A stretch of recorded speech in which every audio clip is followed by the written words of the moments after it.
ഒരു പട്ടിക്ക് ഉള്ള ഹാപ്പിനെസ് പോലും നമുക്ക് മനുഷ്യർക്ക് പല ആൾക്കാർക്ക് ഇല്ലെന്നുള്ളതാണ്. പട്ടി എന്ന് പറഞ്ഞാൽ നമ്മൾ കൂട്ടിലിട്ടിരിക്കുന്ന പട്ടിയല്ല, അഴിഞ്ഞ് നടക്കുന്നുണ്ട്. കാരണം പ്രകൃതിയിലേക്ക് നോക്കുക, നിങ്ങൾ ആലോചിച്ച് നോക്കുക, ഒരു മരം എത്ര മരം റിട്ടയർ ആവുന്നു. ഇനിയിപ്പം പ്രായമൊക്കെ എത്രയായി, ഇനിയിപ്പോ ഞാൻ നിർത്തി എന്ന് ഏതെങ്കിലും മരം പറയാം. നിങ്ങളൊരു മരത്തെ ഒന്ന് വെട്ടി നോക്കും, എന്താ സംഭവിക്കുക? 5 പുതിയ മുള വരും. ഈ ജീവിതത്തിൽ നമ്മൾ പ്രാക്ടീസ് ചെയ്യണം. ഒരു മരത്തെ വെട്ടിയാൽ അവൻ അവസാനം വരെ സ്റ്റോപ്പ് ചെയ്യുന്ന പരിപാടിയില്ല. 5 മുളയാ പിന്നെ വരും. 1 നേരത്തെ ഉണ്ടായിരുന്നുള്ളൂ, അത് വെട്ടിയത് അവൻ 5ആയി മാറി. ഇനി നീ നിനക്ക് പണിയാന്നിടത്തോളം പണിയേ, ഞാൻ കാണിച്ചു തരാം എന്നാണ്. അവർ വളരെ സൈലന്റ്, അവർ പ്രതികരിക്കത്തില്ല. അവര് നീ ചെയ്യാന്നൊക്കെ ചെയ്തു, ഞാൻ ചെയ്തുകൊണ്ടേയിരിക്കും, എൻ്റെ ലക്ഷ്യത്തിലേക്ക് ഞാൻ ചെയ്തുകൊണ്ടേയിരിക്കും അവസാന ശ്വാസം വരെ. ഇതാണ് ഒരു തേനീച്ച. ഒരു പ്രകൃതി എപ്പോഴും ആഗ്രഹിക്കുന്ന ക്രിയേഷനാണ്. നമ്മളെല്ലാ ജീവികളും ക്രിയേറ്റ് ചെയ്യാനും അടുത്ത ജനറേഷൻ, ഏറ്റവും ബെസ്റ്റ് അടുത്ത ജനറേഷൻ ഉണ്ടാക്കാൻ വേണ്ടിയാണ് പ്രവർത്തിച്ചുകൊണ്ടിരിക്കുന്നത്. നമ്മളെ അൺഫോർച്ചുനേറ്റ്ലി, ഞാൻ വിശ്വസിക്കുന്നത് സ്കൂൾ വിദ്യാഭ്യാസം കോളേജ് വിദ്യാഭ്യാസം മോശമെന്നല്ല പറയുന്നത്. അൺഫോർച്ചുനേറ്റ്ലി ഈ പട്ടിയും പൂച്ചയൊന്നും സ്കൂളിലും കോളേജിൽ പോയിട്ടില്ലാത്തതുകൊണ്ട് അവരുടെ ലോജിക്കൽ ബ്രെയിൻ വളരെ വീക്കാണ്. സ്കൂളിലും കോളേജിൽ പഠിപ്പിക്കുന്ന മുഴുവൻ ലോജിക്സാണ്. നിന്നെക്കൊണ്ട് ഒന്നിച്ചിരുത്തി ക്ലാസ്സിലിരുത്തിയിട്ട് കുരങ്ങനെയും പൂച്ചയും കടുവായെയും മീനെ എല്ലാം കൂടി ഒന്നിച്ചിരുത്തി പഠിപ്പിച്ചിട്ട് മരം കയറ്റ മത്സരത്തിൽ മീൻ അമ്പയെ പരാജയപ്പെട്ടു പോയെന്നാണ്. മീനിന് പെർഫോം ചെയ്യണം, അവർ പെർഫോം ചെയ്യാത്ത പ്ലാറ്റ്ഫോം കിട്ടണ്ടേ? വെള്ളത്തിൽ ഇറങ്ങിവാ, ഞാൻ കാണിച്ചു തരാം അവൻ പറയുന്നത്.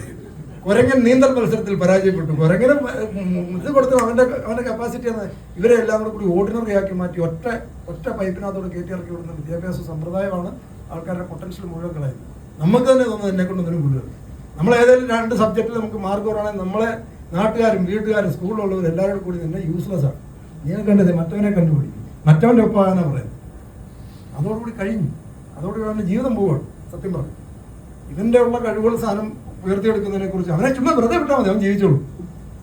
എന്നാൽ എൻ്റെ ഒരു കസിൻ ഒരു ടീച്ചറുണ്ട്, ഫിസിക്സിന്റെ പഠിപ്പിച്ച ഹൈസ്കൂളിൽ പഠിപ്പിക്കുന്നത്. പുള്ളിക്കാരത്തെ പറഞ്ഞു, ഇപ്പോഴത്തെ പിള്ളേരൊക്കെ ഭയങ്കര ഒരനുസരണയില്ല, മറ്റേ ചേച്ചി അവരെ കുറച്ച് ഫ്രീഡം കൊടുക്കും, അവരെ നന്നായിക്കോളും, അവരുടെ ജീവിതത്തിൽ ലക്ഷ്യം ഉണ്ടാക്കി കൊടുക്കും, ബാക്കി അവർക്ക് വഴിയൊക്കെ അവർക്കറിയാം. എന്ത് ചെയ്യരുതെന്ന് പറഞ്ഞു കൊടുക്കും, എന്തൊക്കെയാണ് സൂക്ഷിക്കേണ്ട ഏരിയ, എന്ത് ചെയ്യരുത്, ജീവിതത്തിൽ അവർക്കൊരു സ്വപ്നം ഉണ്ടാക്കി കൊടുക്കുക. അവർ പറഞ്ഞോളൂ, നിങ്ങൾ ആവശ്യമില്ല ടെൻഷൻ അടിക്കണ്ട, പിള്ളേരുടെ ഭാവിയോ അതാണ് നിനക്കൊന്നും അറിയാൻ പറ്റാഞ്ഞിട്ടാണ് അവർ ക്ലാസ് കട്ട് ചെയ്ത് അവിടെ പോകുന്നു. ഞാൻ പറഞ്ഞു, ഐസക് ന്യൂട്ടൺ നിങ്ങൾ പഠിപ്പിക്കുന്ന ക്ലാസ്സിലെല്ലാം വന്നിരുന്നെങ്കിൽ ഇന്ന് ചേച്ചിക്ക് ജോലി കിട്ടിയില്ലായിരുന്നു.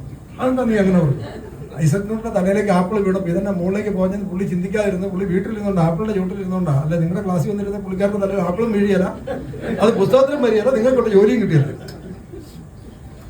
പുള്ളി സ്കൂളിൽ പോയതുകൊണ്ടാണ് പുള്ളി ചിന്തിച്ച് ആപ്പിൾ എന്നെ മുകളിലേക്ക് പോയി എന്റെ തലയിലേക്ക് വീണു. അതിൽ നിന്നാണ് ഇവർക്ക് ജോലി കിട്ടിയത്. ഇത് നമ്മൾ മറന്നു പോവുക. അപ്പോ ഈ സ്റ്റോറികൾ മുഴുവൻ നമ്മളെ മനസ്സിലാക്കുന്നതാണ്.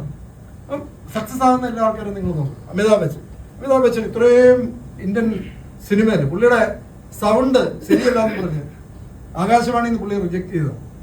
സൗണ്ട് കൊള്ളുകയെന്ന് പറഞ്ഞ പുള്ളി അവിടെ നിന്ന് റിജക്ട് ചെയ്തു. സൗണ്ട് മോശം, പാറപ്പുറത്ത് ഇട്ടുന്ന വരയ്ക്കുന്ന ആവശ്യമാണ്. നടന്നിടത്ത് ഒരു സ്ഥലത്ത് സക്സസ്ഫുൾ ആയില്ല. സിനിമ വന്നു, ഭയങ്കരമായിട്ട് സക്സസ്ഫുൾ ആയി. അത് കഴിഞ്ഞ് പൊളിഞ്ഞ് പാളിഷായി. ലാസ്റ്റ് പുള്ളിയുടെ കൂട്ടുകാർ പുള്ളി ഫോൺ വിളിച്ചെടുക്കാതെ ലാസ്റ്റ് പുള്ളിയെ ഒരു ജോലിക്ക് പുള്ളിയുടെ ഡയറക്ടർ എടുത്ത് ചെല്ലുക.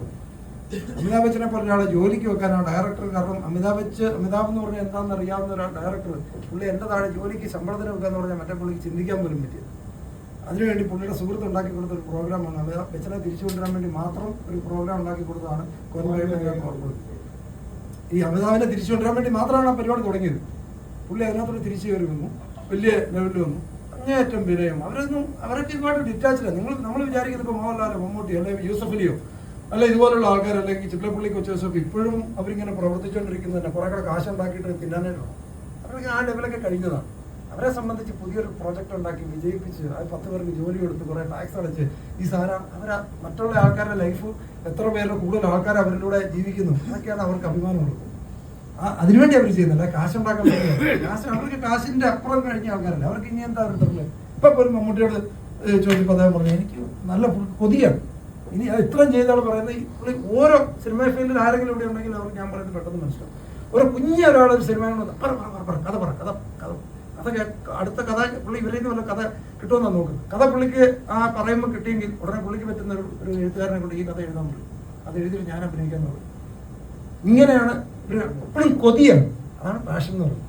എപ്പോഴും കൊതിയാണ്, അല്ലാതെ കാശുണ്ടാക്കാൻ കുറച്ചുകൂടെ കാശുണ്ടാക്കണം എന്നുള്ളതല്ല. പൈസ ബൈ പ്രോഡക്റ്റ് ആയിരിക്കണം. നമ്മൾ ചെയ്യുന്ന പരിപാടി എൻജോയ് ചെയ്യുന്നുണ്ടെങ്കിൽ പൈസ ബൈ പ്രോഡക്റ്റ്.